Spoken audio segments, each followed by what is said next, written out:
முதல்ல இங்கே வந்திருக்க எல்லாருக்கும் வணக்கம். நிஜமாக எனக்கு என்ன சொல்கிறதுன்னு தெரியல. என் படம் நான் கூட எதாவது பேசுவேன். நான் பெற்ற பிள்ளையை பற்றி என்ன பேசுன்னு தெரியல.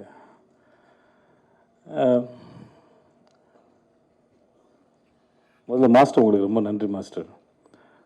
இது இது எங்கே ஆரம்பிச்சதே தெரியல. 2019 எனக்கு கதை சொன்னார். அப்போது பண்ணுறா இருந்தது. அப்புறம் அது நடக்காமல் போயிடுச்சு. அப்புறம் ஒரு ஃப்ளைட்டில் மும்பையிலேருந்து வரும்போது 2 பேர் எதாச்சும் சந்தித்து பேச ஆரம்பித்தோம். ரொம்ப நாள் கழிச்சு சந்திச்சதுனால நான் என் குடும்ப புகைப்படங்கள்லாம் அவருக்கு காமிச்சிட்டு இருந்தேன். அவர் ஃபேமிலி ஃபோட்டோவில் நாங்கள் பார்த்துருந்தோம். அப்புறம் ஜவான் ஷூட்டில் அவனை பார்த்தாப்புல. மகாராஜில் எனக்காக வந்து ஒர்க் பண்ணி கொடுங்கன்னு. எந்த இடத்துல அவனுக்கு பிடிச்சதுன்னு தெரியல. எனக்கு கதை சொல்லும்போது கதை ரொம்ப நல்லா இருந்தது. சரி, என் வீட்லேயும் அந்த வயசில் ஒரு பையன் இருக்கானே, இவர் சொல்லவே இல்லையே அப்படின்னு நினச்சேன். சரி, ஓகே அப்படின்னு விட்டு நான் அப்புறம் செட்டில் வச்சு தான் சொன்னார், உங்கள் பையன் கரெக்டாக இருப்பான்னு நினைக்கிறேன்னு.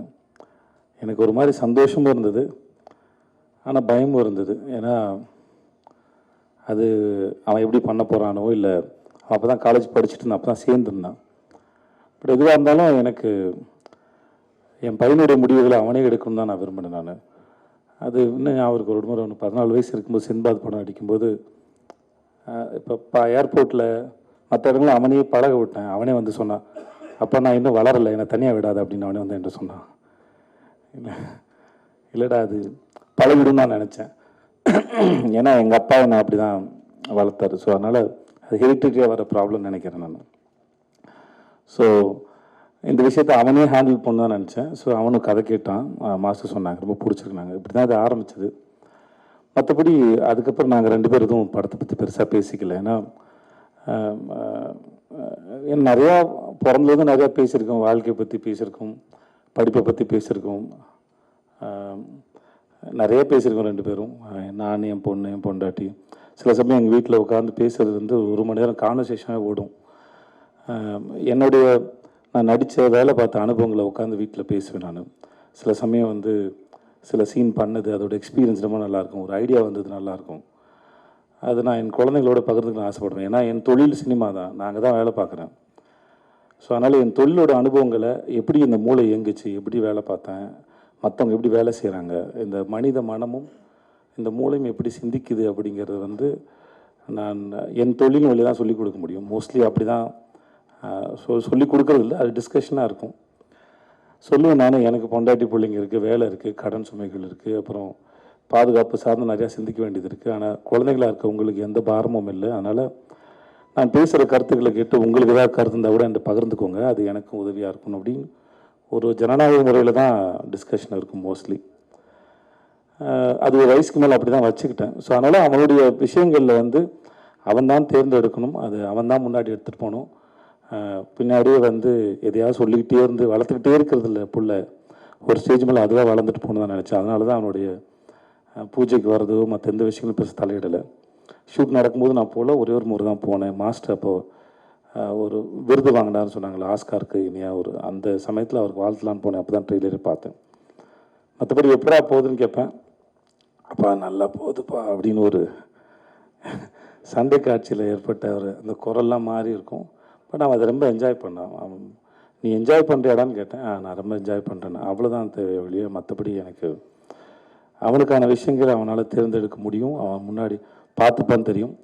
அவன் ஒரு அடாப்டபிள் தான், மாற்றிக்கூடிய ஆள் தான், தன்னுடைய தவறுகளை செல்ஃப் அனலைஸ் பண்ணக்கூடிய ஒரு ஆள் தான். ஸோ அது அவனுக்கு இருக்கும்போது அவன் பொழைச்சிப்பாங்கிற நம்பிக்கை எனக்கு எப்பவுமே இருந்தது. அதனால் எனக்கு எந்த கவலையும் பயமும் இருந்ததில்லை. ஸோ அவன் பார்த்துப்பான்னு எனக்கு தெரியும். பட் இந்த ஒரு வாய்ப்பை ஏற்படுத்தி கொடுத்தவங்களுக்கு மிகப்பெரிய நன்றி மாஸ்டர், ரொம்ப நன்றி. சின்ன வயசுலேருந்தே அவனுக்கு மாஸ்டர் ரொம்ப பிடிக்கும். அப்படிப்பட்ட நான் சொல்லியிருப்பேன், ஒருவேளை நான் ஒரு படம் அமைஞ்சா இருந்தால் கூட அனலரசு மாஸ்டர் வச்சு உனக்கு ஃபைட் எடுத்துக்க முடியுமான்னு எனக்கு தெரியாது. ஸோ அவர் மூலமாக இந்த வாய்ப்பு உனக்கு அமைஞ்சதுங்கிறது அது பெரிய பாக்கியம் நான் சொல்லியிருக்கேன். ஸோ ரொம்ப ரொம்ப நன்றி மாஸ்டர் உங்களுக்கு. மற்றபடி இன்றைக்கி வாழ்த்து பேசுகிறவங்க அத்தனைக்கும் ரொம்ப நன்றி. ரொம்ப உளமாற வாழ்த்துனீங்க. அதுக்கு நான் எவ்வளோ நன்றி சொன்னாலும் தகும். அது மாஸ்டர் உங்களுடைய ஸ்பீச் எதிர்பார்க்கல மாஸ்டர். ஒரு பெரிய ஏதோ அரசியல் கட்சி மேடையோட ஸ்பீச் மாதிரி இருந்தது மாஸ்டர், நல்லா இருந்தது. டிடி தேவதர்ஷினி, நான் உங்களுக்கு தெரியும், நான் உங்களோட பெரிய ஃபேன். உங்களுக்கும் சரி, உங்கள் வீட்டுக்காருக்கும் சரி, நீங்கள் 2 பேரும் அற்புதமான ஆக்டர்ஸும் சரி, மனிதர்களும் சரி. அது பெரிய வார்த்தை. நீங்கள் வந்து உங்கள் பிள்ளையாக பார்த்து அதை வாழ்த்து சொன்னது. இந்த படம் பார்த்தபோது உங்களுடைய பெர்ஃபார்மன்ஸ் நான் உங்கள்கிட்ட பேசினேன், நினைக்கிறேன் சேத்தன் சார் கூட பேசலான்னு தெரியல. நீங்கள் ரொம்ப பிரமாதம், எந்த கேரக்டர் எடுத்து பண்ணாலும் சரி அது ரொம்ப பிரமாதம். அம்மா எனக்கு உங்கள் பேர் தெரியாது, ஆனால் அந்த படத்தில் ஒரு சில காட்சிகள்லாம் வந்து உங்களோட எக்ஸ்பிரஷன் வந்து ரொம்ப பிரமாதமாக இருந்தது. நான் மாஸ்டருக்கு நான் சொன்னேன், அது அவ்வளோ சர்ப்ரைசிங்காக இருந்தது.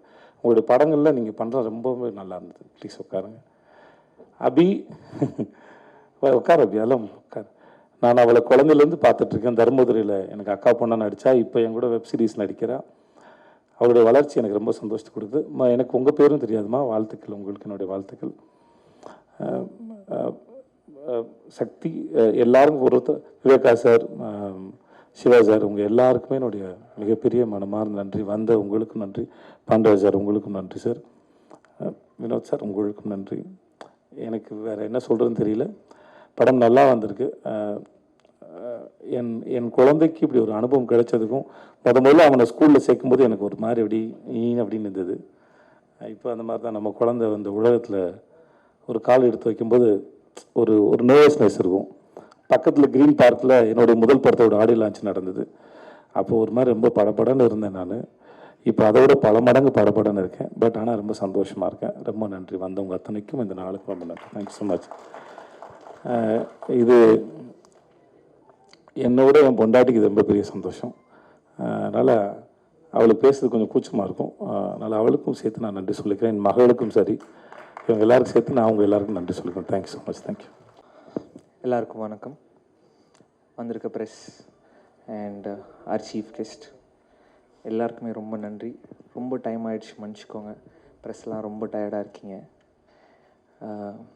இந்த ஸ்டேஜை நான் எல்லாருக்கும் தேங்க்யூ சொல்லிக்க மட்டும் சொல்கிறேன். ஏன்னா இந்த 2 years ஆஃப் ப்ராசஸ் எப்படி ஆரம்பிச்சிது, ஒரு கான்ட்ரவர்சிஸ், அதுக்கப்புறம் ஷூட்டிங், அதுக்கப்புறம் நடந்த பிரச்சனைகள், படம் ரிலீஸ் ஆகாமல் ஒரு பெரிய போன கேப்பு, இது எல்லாமே ஒவ்வொன்றுத்துலேயும் ஒன்று கற்றுக்கிட்டு ஒவ்வொன்றத்தையும் லெசனாக எடுத்துக்கிட்டு அது போகிறதில் எனக்கு ரொம்ப சந்தோஷமாக இருந்துச்சு. இன்றைக்கி நான் இந்த இடத்துல நிற்கிறேன்னா, இந்த ப்ரெஸ்ஸும் என் கூட நடித்த co artist and my family and my friends, இவங்களால தான் நான் இன்றைக்கி இந்த இடத்துல நிற்கிறேன். And I am bit emotional. இன்னும் 4 நாளில் படம் ரிலீஸ், 8 நாளில் படம் ரிலீஸு. அண்ட் என்னோட கோ ஆர்டிஸ்ட் தேவதிஷ்ணி ma'am, Sampath sir and Harish Uthaman sir, Muthukumaran அண்ணன், எனக்கு ஒவ்வொரு சீனுமே நான் எங்கேயாவது எப்பயுமே வீக்கராக ஃபீல் பண்ணுவேன். ஏன்னா அந்த கான்ட்ரவர்சி நடந்ததுக்கப்புறமே எனக்கு ஒரு மாதிரி இருக்கும், இந்த படம் பண்ணுறோமேடா, நம்மளால் ஸ்ட்ராங்காக பண்ணிட முடியுமா, என்னடா இது அப்படின்னு ஒன்று இருக்கும். பட் ஒவ்வொரு இடத்துலையும் அந்த மாதிரி உள்ளே ஃபீல் பண்ணுறப்போ யார்கிட்டையும் சொல்ல முடியாது. ஏன்னா நம்ம வீக்கராக ஃபீலாக தெரிஞ்சிருமோன்னு ஒரு பயம். ஆனால் அதெல்லாம் அவங்க புரிஞ்சுக்கிட்டு என் கூட ஒவ்வொரு இடத்துலையும் ஒவ்வொரு சீன்லையும் என் கூட பில்லராக இருந்தவங்க எல்லாருக்குமே ரொம்ப பெரிய நன்றி. முக்கியமாக தேவதர்ஷினி மேம், எனக்கு அவங்க வந்து இந்த படத்தில் மட்டும் அம்மா கிடையாது, எனக்கு நிஜம் லைஃப்லையும் ஒரு அம்மா தான். ஐ am very gifted for that. And my producer Rajalakshmi ma'am, அவங்க தான் பணம் போடுறாங்க. இந்த கான்ட்ரவர்சி நடந்தப்போ அவங்களுக்கு ஏதாவது ஒரு ஜட்ஜ்மெண்ட் இருந்திருக்கலாம், ஐயோ என்னடா இவன் இப்படி பேசிட்டான்னு. ஆனால் அதெல்லாம் தாண்டி அந்த மாதிரி எந்த எண்ணமும் இல்லாமல் நான் இருக்கேன் கூட அப்படின்னு ஒன்று சொன்னதில் வந்து I am very happy ma'am. And last but not least, என் குரு எனக்கு எல்லாமே சொல்லி கொடுத்தது அனலரசு சார் தான்.